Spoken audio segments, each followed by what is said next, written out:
The Cat Lady. Chapter 1. On the morning of January 22nd, 1901, Muriel Ponsonby had, living in her house, 16 cats, including kittens. By the evening of that day, another litter of kittens had been born, bringing the total to around 20.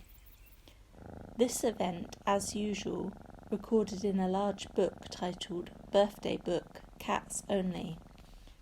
Miss Ponsonby, it should be explained, was an elderly lady living alone in a large country house that had belonged to her parents. Because she had looked after them, she had never married, and after their deaths, she allowed her liking for cats full rein. To be sure, she gave away some of the many kittens that appeared, but nevertheless Ponsonby Place, for this was the name of the family home, was always swarming with cats.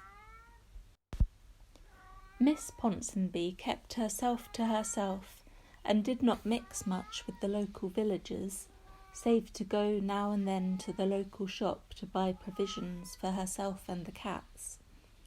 Most felt she was harmless, a rather sweet old lady, but there were some who said she was a witch. Partly because of this, she was known to one and all as the Cat Lady.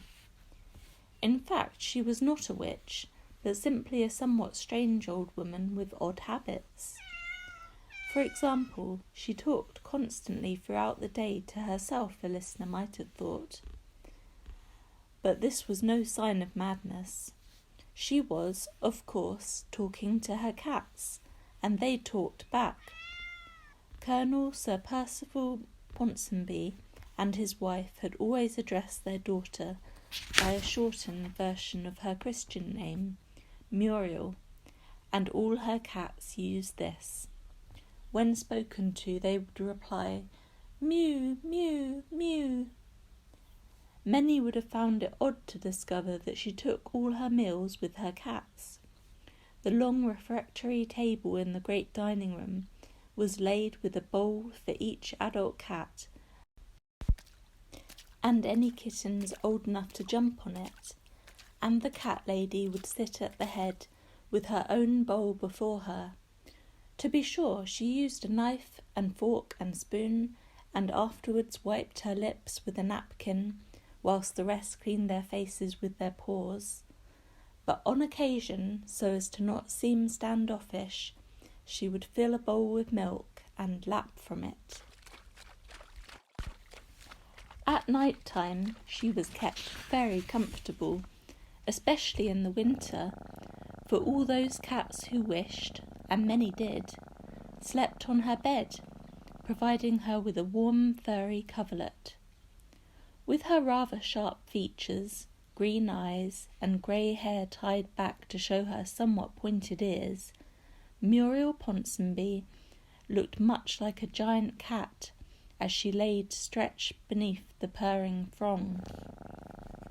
Few people knew of her eating habits, for she had no servants, and only the doctor, called on a rare occasion when she was confined to bed, had ever seen the cat blanket. But no one at all knew the strangest thing about Miss Ponsonby, which was that she was a firm believer in reincarnation. As a simple soldier, her father, who had served in the army in India, thought that the idea of reincarnation was a lot of nonsense. But he had talked about it to his daughter when she was a child.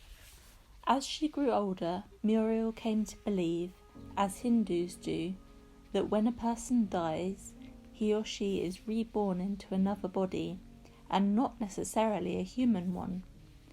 She was sure that some of her feline companions had once been people she knew.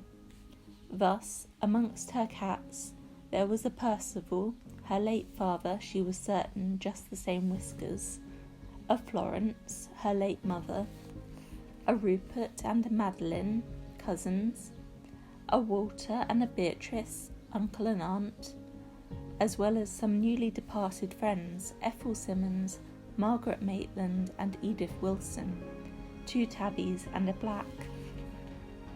All her old school friends had reappeared in feline form.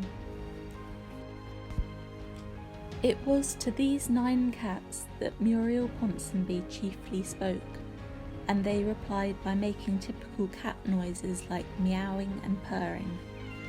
All were delighted to be living in comfort in Ponsonby Place, in the care of a human whom they had, in their previous lives, known and loved. Percival and Florence were of course particularly pleased at how well their only daughter had turned out. "How fortunate we are, my dear," the Colonel said to his wife, "to be looked after by Muriel in our old age." "Old age?" said Florence. "I think you tend to forget, Percival, that we have been reincarnated into new bodies, and that ours are now comparatively young." "You are right, of course, Florence dear," Percival replied. "Why, we have our new lives ahead of us." "And possibly other lives," said Florence. "What do you mean?" Florence rubbed her face against her husband's luxuriant whiskers.